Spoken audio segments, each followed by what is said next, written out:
जय गुरु जी, शुक्राना गुरु जी, मेरे प्यारे गुरुपा के चरणों में कोटि-कोटि नमन और गुरु प्यारी संगत जी को जय गुरु जी।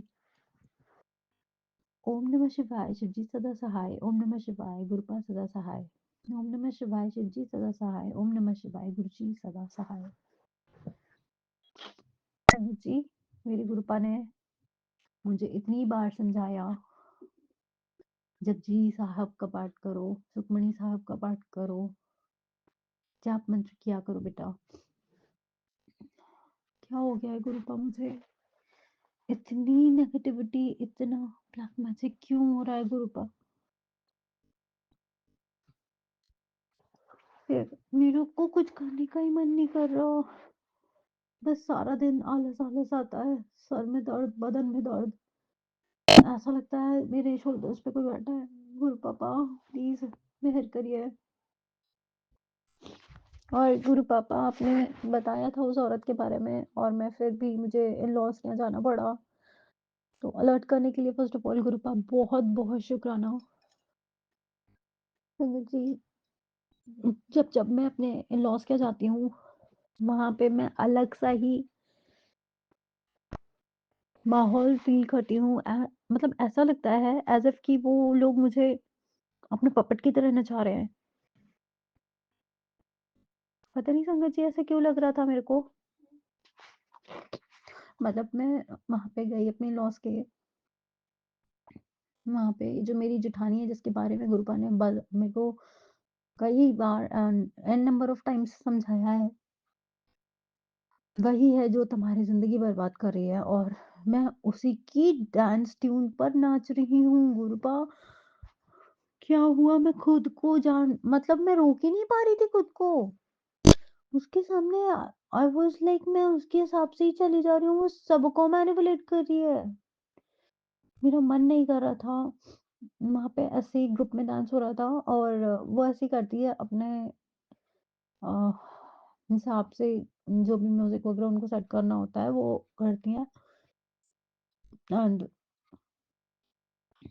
मतलब ऐसा लग रहा था कि बस वो जैसा कह रही है मुझे वैसा करना है।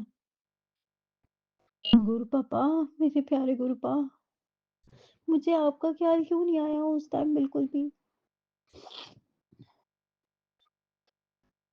मुझे दूर बैठ के उनका तमाशा देखना चाहिए था। इंस्टेड मैं खुद वहाँ तमाशा बन गई।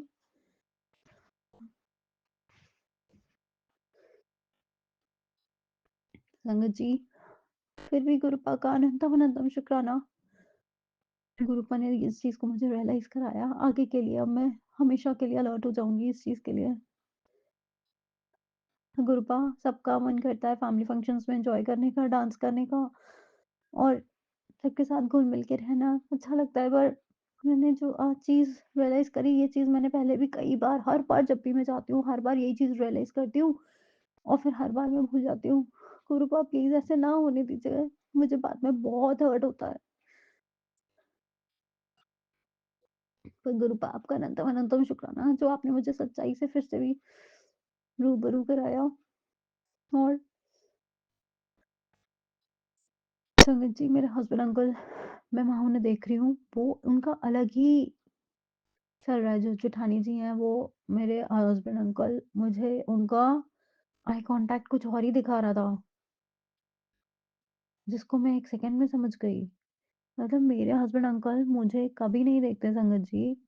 मैं उनका अटेंशन पाने के लिए तरस गई। Every methods have tried, but उन्होंने मुझे कभी अटेंशन नहीं दिया वहाँ पे। बस मेरा पति जेठानी को ही देखे जा रहा था बार-बार, बार-बार, और मतलब वो दोनों ऐसे बिहेव कर रहे थे एज़ इफ, क्या बोलूँ संगत जी, मैं इस प्लेटफ़ॉर्म पे क्या ही बोलूँ? मतलब मुझे सबकी रियलिटी दिखाई पड़ी अचानक से, ऐसा लगा। हालाँकि मुझे कुछ नहीं पता संगत जी, मेरे नीज़ है एक, और कज़िन जेठ जी, उनकी बेटी की एंगेजमेंट सेरेमनी थी, तो मुझे जाना था। मैंने अपना शगन का लिफ़ाफ़ा, मिठाई वग़ैरह सब गिफ्ट करी और अपना फ़र्ज़ निभाया। इस बात के लिए अनंतम अनंतम शुक्राना गुरुपा। हालाँकि गुरुपा ने पहले ही सतर्क कर दिया था मुझे कि कोई भी पीली चीज़ नहीं खानी है। तो वहाँ पे रसमलाई एंड ऑल थी। गुरु पापा शुक्राना, शुक्राना तो शुक्राना ये बताने के लिए। और मैंने उस चीज़ का परहेज़ किया खाने में और चीज़ें बड़ी डिसरिस्पेक्टफुल थी। गुरु पापा ऐसे लोगों ऐसे लोगों से रिश्ते ही खत्म कर दो ना, मुझे तो समझ में नहीं आता जो ऐसे टॉक्सिक लोग होते हैं, या तो मेरे हस्बैंड अंकल को थोड़ा बदल दीजिए। संगत जी आप बिलीव नहीं करोगे, जब वहाँ जाने का टाइम हो रहा था, मेरे हस्बैंड अंकल के आज ऑफिस की उन्होंने छुट्टी ले ली थी क्योंकि घर का फैमिली फंक्शन था। पर वो थ्रू आउट द डे जाने कहाँ रहते हैं मुझे नहीं समझ में आता है। मैं उनसे फ़ोन करके बार-बार पूछती हूँ, वो मेरा फ़ोन तक रिसीव करना ज़रूरी नहीं समझते। संगत जी आप समझ सकते हो, हम लोग कहीं अपार्टमेंट्स में रहते हैं और वहाँ आस-पास कोई ग्रोसरीज़ की शॉप नहीं है, कुछ नहीं है।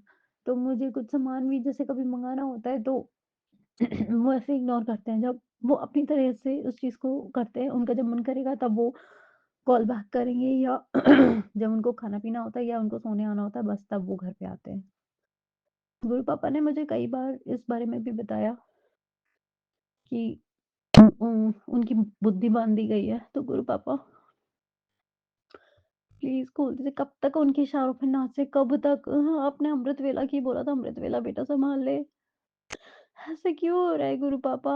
मैं आपकी बेटी हूँ ना, अब मुझे डाँटो, झंझोरो, कुछ भी करो, मेरी ज़िंदगी सँवार दो बाबा। बहुत दुःख और दर्द होता है, मेरी आँख में आँसू रुकते नहीं हैं, जबकि मुझे पता है मेरे गुरु पापा को पसंद नहीं है उनकी बेटी ज़रा-सा भी रोए। चाहे कुछ भी हो जाए, दुनिया को हम नहीं बदल सकते। गुरुपा आप बस हमें इतनी शक्ति दीजिए, हम अपना इंडिपेंडेंट हो जाएँ, फिर चाहे दुनिया जो भी करे। फिर गुरु पापा किसी मैरिड लाइफ को जीना बड़ा मुश्किल काम है, जब आपको पता है आपका स्पाउस आपसे कोई मतलब नहीं रखता। ये लाइफ बहुत डिस्गस्टिंग हो गई है, सज़ा हो गई है। मैंने शुरू से संगत जी इस चीज़ पे ध्यान नहीं दिया। ध्यान देती थी, फिर मैं अपने आप को खुद डिस्ट्रैक्ट कर लेती थी अपने बच्चों में। हर्ट होता है बहुत ज़्यादा।